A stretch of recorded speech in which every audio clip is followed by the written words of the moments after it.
What's going on, everyone? Welcome back to my channel. Today I have for you guys an in-depth comparison between the Venom Shock and the Venom Recoil. Now, the Shock is one of the greatest balls of all time, no doubt about that. So is the Recoil deserving of that Venom name? Stay tuned after the intro to find out.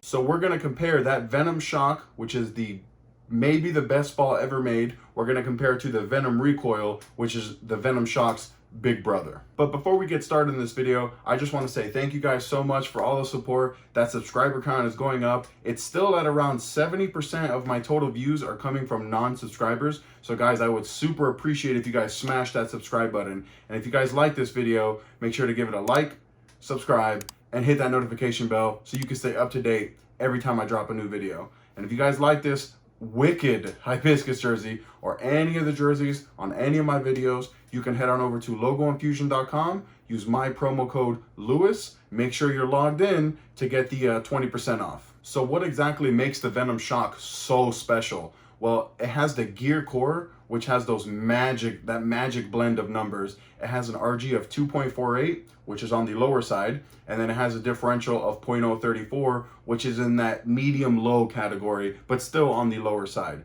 So what that means for the Venom Shock is that the core wants to get into a roll early, wants to be very smooth, and it doesn't flare a whole lot. So the more the ball flares, the more hook potential the ball has. So the ball's gonna be like a medium hooking ball that's very early. When you combine all that, it makes the ball very, very smooth.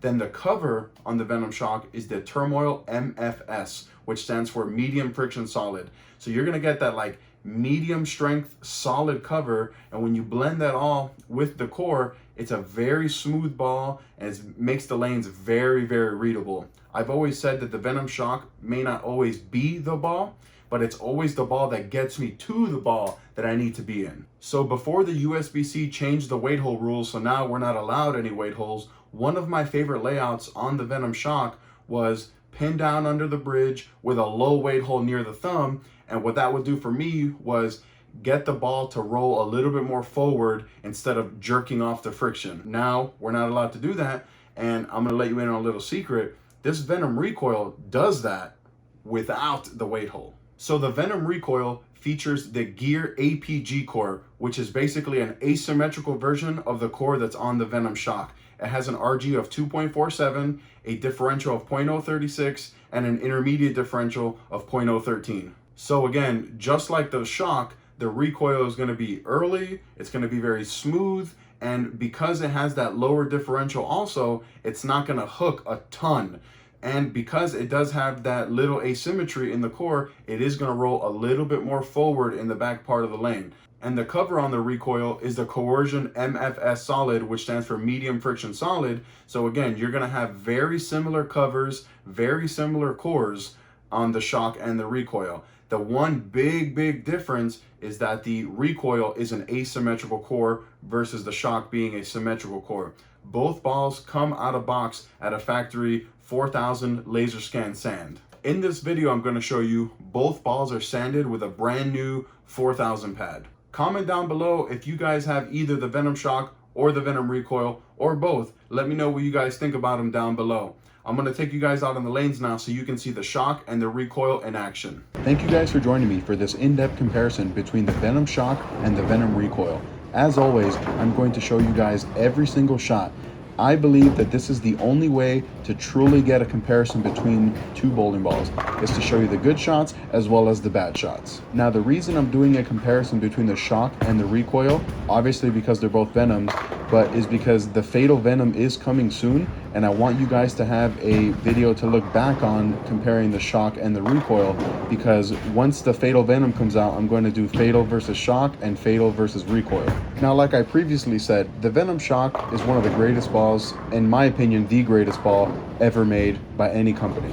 For me, over the last 6-7 years that it's been out, it's been one of the most versatile balls that I've ever owned. I've drilled like 4 or 5 of them, I think 6 actually, and it's one of those bowling balls that always seems to be in play for me, whether we're bowling on long or short, medium, anything in between. Like I said, it's not always the ball that gets me the big score, but it's always the ball that gets me into the ball that that I need to be in. The shock is absolutely always in my bag. Any tournament I go to, doesn't matter the length or the volume. So for me personally, when the recoil came out, I was super excited. I was thinking, wow, an asymmetrical Venom Shock, and that had me really excited. But it's less of an asymmetrical Venom Shock and more of a Venom Shock with a weight hole without actually having the weight hole, if that makes any sense. For me, without the weight hole on the Venom Shock, it does tend to be a little jerky off the spot because it is a symmetrical ball. So once I get on these short patterns, the Venom Shock without the weight hole at least tends to be a little fast off the spot. So this is where the Venom Recoil is actually going to be amazing. In my opinion, and in a lot of Motiv staffers' opinions, the Venom Recoil is the best resin bowling ball on short. Now, obviously, these two bowling balls have a ton in common, being that they both have similar covers, similar cores, same out-of-box finish. For me, one of the biggest differences, and I'm sure that you guys have all noticed already, is that the Venom Shock comes off the spot that much harder than the Recoil. The Recoil, if there isn't a defined friction to the right, for me, it tends to roll like a lot more forward than the Shock, resulting in some, weaker corner pins. Now, as that spot develops down lane, you're going to notice that the recoil actually gets better and better and better because you want a ball to roll a little bit more forward once there is all that friction. The shock, the entire time that we're shooting this video, continues to come around the corner and continues to jump off that friction much more violently than the recoil. And for those of you that are wondering, I have my Venom Shock drilled 30 by 5 by 30 and the recoil 45 by 4 by 40. Now, the reason I drilled the recoil stronger than the shock is because I wanted it to roll a little bit more forward. So some of the scenarios where I would throw the shock over the recoil, for example, is anytime I'm bowling on the fresh on, like, say, a house shot where there isn't a ton of friction developed early, I would start with the Venom Shock. And then a scenario where I would throw the recoil over the shock is if I'm bowling on anything that already has a defined friction. So if I'm bowling on something like Wolf, something on Wolf especially, I think that the recoil would be much better on, for me personally, than the shock. Or anything short also, like Viper, Cheetah, things like that, things where I need the ball to roll forward and not jump off the spot like the shock does. The Venom Recoil is one of those balls that just always goes under the radar. A lot of people don't talk about it, and in my opinion, this ball needs a lot more recognition than what it's been getting. It's one of those balls that is really special, and a lot of people cast it off to the side because it has that Venom name, and they think, oh, I'd rather just have the shock, they're probably too similar, things like that.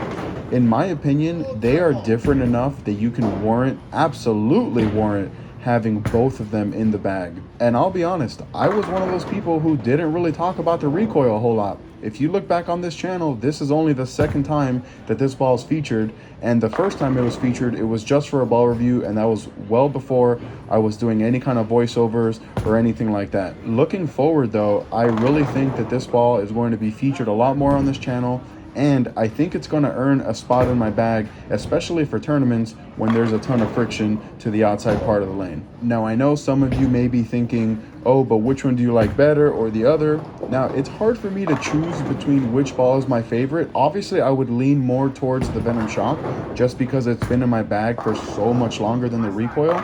But like I said, it's all situational. There are some situations where the shock is going to be 10 times better than the recoil, and then there are some situations where the recoil is going to be 10 times better than the shock. For me, I always think of bowling balls as tools. For example, you don't always need a sledgehammer to get the job done. Sometimes you need a smaller hammer. Same thing with golf. You don't always need a driver. A lot of times you need a putter. So it's the same thing for me with bowling balls. They're very situational. And again, that versatility question comes into play. If a ball is versatile enough, it will stay in my bag. That's why the Venom Shock has been in my bag for so long. And in my opinion, I think the recoil going forward will end up being part of my bag. Comment down below and let me know if you guys are more excited for the Fatal Venom or the Forged Flare. Right now, I'm leaning a little bit more towards the Forged Flare, but that can change as the balls get delivered to me and I have a chance to test them. Well, there you have it, folks. There's my in-depth comparison between the Venom Shock and the Venom Recoil. Let me know down below in the comments what you guys thought about it, and if you want to see more videos like this in the future. Click right here to watch one of my other videos. Click right here to subscribe. Till next time, guys.